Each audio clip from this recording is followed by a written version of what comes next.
Hey team, welcome. I'm Anthony and welcome to UpFund Operation Financial Freedom.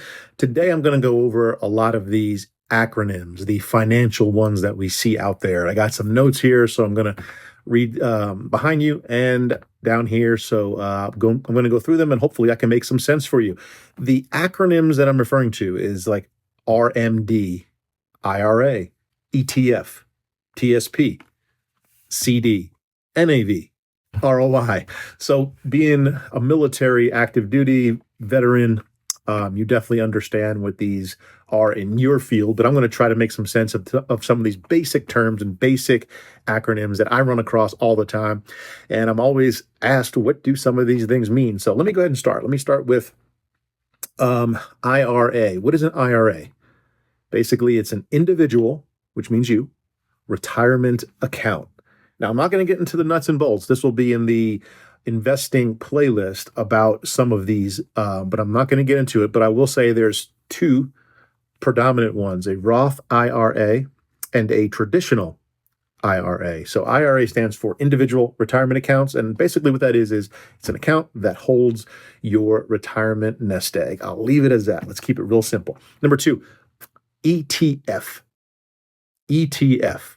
That is exchange traded fund. So what that ultimately is a basket of sector-based or broad-based stocks that's held. It could be 500, could be 2,000 stocks held in a basket, and it is an exchange traded fund. So the basket is a fund and it's traded on the exchange daily versus a mutual fund, which basically uses the NAV, another one, which is the net asset value at the end of the day to tell you what your price point is and when you're buying and selling. But an ETF, exchange traded fund, is a basket of stocks held in a fund and it's traded on the exchange during the day.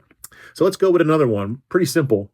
CD. I'm sure you all heard of this when you go into bank, the credit union, etc.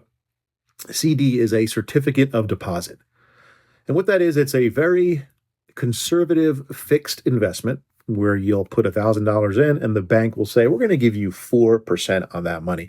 Ultimately, what they do is they take your $1,000, they pool it with others, and they loan that money out at 6, 7, 8% to someone who's buying a home or a vehicle or whatever the debt is for. And you get a portion of that and they make the leveraged rip in between. So if they give you 4, they're lending it out for 8. They're making 4% minus expenses. So that is another acronym. Another one that we hear a lot of is IPO. IPO. You probably maybe run across, stock news, and you're like, oh, they're coming out with a brand new IPO on this hot AI tech stock. Got to be careful of those first. That's for another video. But IPO stands for initial public offering. So here's some notes here. When a private company first sells shares of stock to the public, think of it as a company's coming out party to public investors. So there's investors behind the scenes that are obviously investing and buying a portion of that, and then the IPO rolls out, and that's when we're allowed to do that. The two biggest names that I personally did was years ago, I got into Facebook. It's Meta now. When they IPO'd, I was one of the original buyers in that. Actually, it was the first day. And Google as well.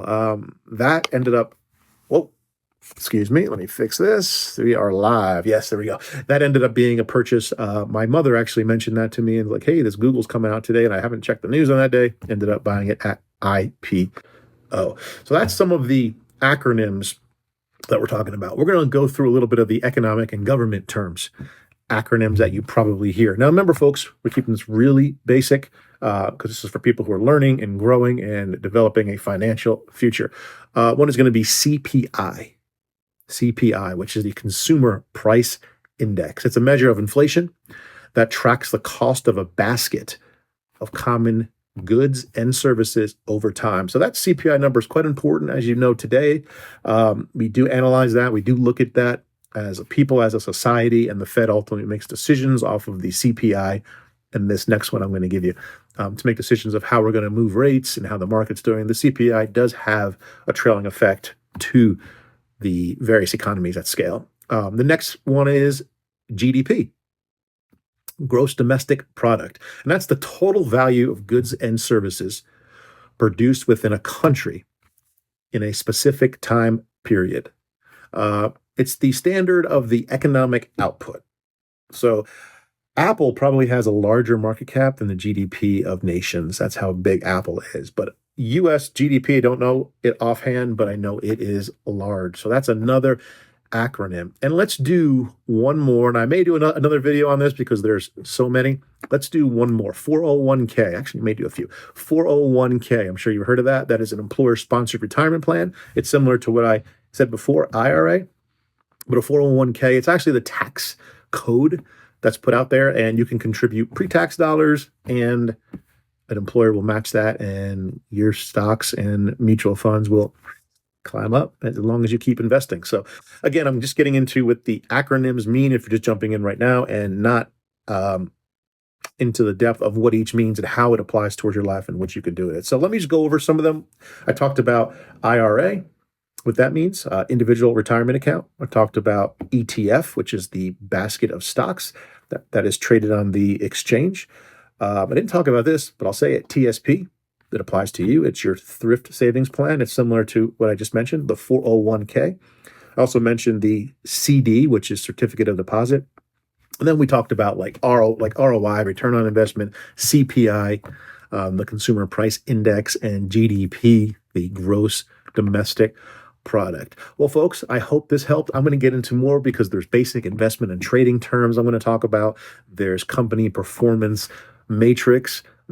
I'll tell you what, if you love the acronyms and abbreviations that you're using in the military or you're adjusted to during your careers, you will definitely love all of these terms. So I'll keep putting them out, and I hope that you keep watching. And thank you for watching OpFund. I'm going to keep putting out videos. Check out the playlists, like and subscribe and share, and I'll keep coming out with videos. Have a blessed day.